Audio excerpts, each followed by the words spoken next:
Welcome back, Guardians, to another weapon guide. Today we're going to take a look at the 7th Seraph Officer Revolver. So the 7th Seraph Officer Revolver hand cannon is a gun you can get from different activities in the game world. It's not rewarded through any specific means, rather it's just a random drop from legendary engrams, which you can probably get from anywhere in the world. It can also be a reward from finishing strikes or crucible matches. Well, anywhere in the game where you can actually get legendary loot, you have a chance to get this gun.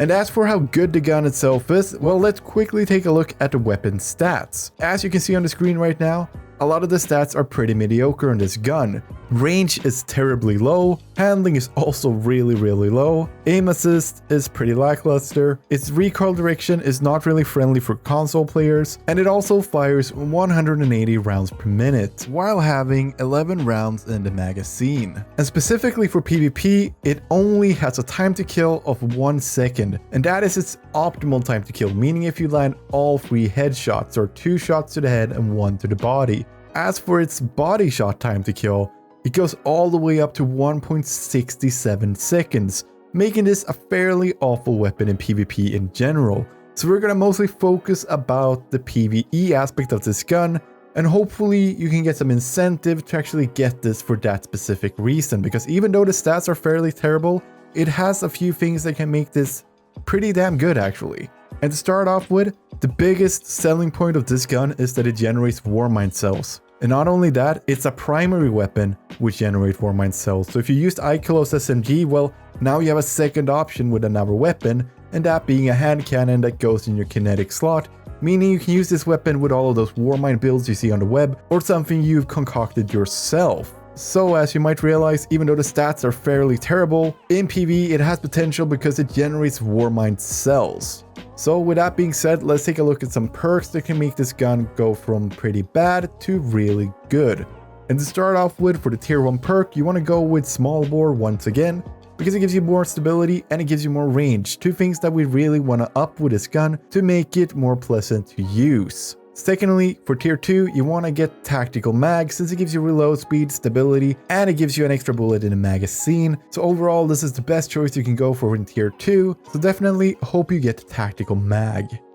For the 3rd tier, well, it's kind of a dealer's choice. I really like threat detector with this gun due to the fact that the range isn't all that great with this weapon, meaning you're gonna have to be a little bit closer, and then you're gonna benefit from threat detector per automation, which is really good. If you don't want threat detector, then I would highly recommend that you go ambitious assassin instead. Finally, if you go with threat detector, I would highly recommend that you go with high impact reserves or multi-kill clip.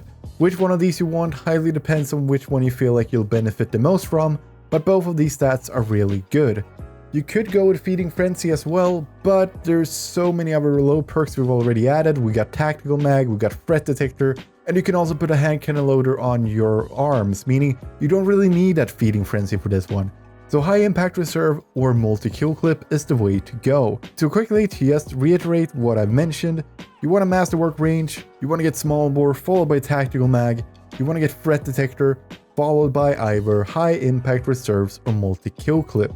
And that's pretty much how it is in PvE. In PvP, if you really want to use this gun, I don't really see why. It's a 180 and it has an overall average to almost bad time to kill. But if you want to use this weapon in PvP, then you want to get it stable and you still want to have more range. So I would say probably small bore here again, but you'd replace the 2nd tier for accurized rounds. The 3rd tier would now instead be underdog, and the final tier would now be timed payload.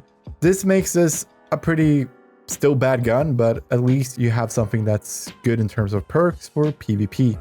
And with that being said, how do I feel about the gun? Well, I actually love this gun when it comes to PvE. Even though the stats are fairly terrible, it's nice having a kinetic 180 that can generate Warmind cells. It adds a bit more depth and more flavor to all those Warmind cell builds that always assume that you use Ikilos SMG or Ikilos sniper rifle, so this adds a new layer to those builds. So if you're a player that likes to use Warmind cell builds, then I definitely recommend that you try this weapon out if you manage to get a decent roll. And with that being said, I'm going to ask you guys a question, and that is, what do you think about the 7th Seraph Officer Revolver? Let me know in the comments down below. And as always, if you did enjoy the video, then liking the video and subscribing to the channel is a great way to stay up to date on all the latest uploads. It's also a fantastic way to support the channel itself, so don't be afraid to hit that bell and get those notifications. And with that being said, I want to wish you the very best of your day, and I hope you have a wonderful week, and I will see you next time. And as always, this is TCSpectre, signing off.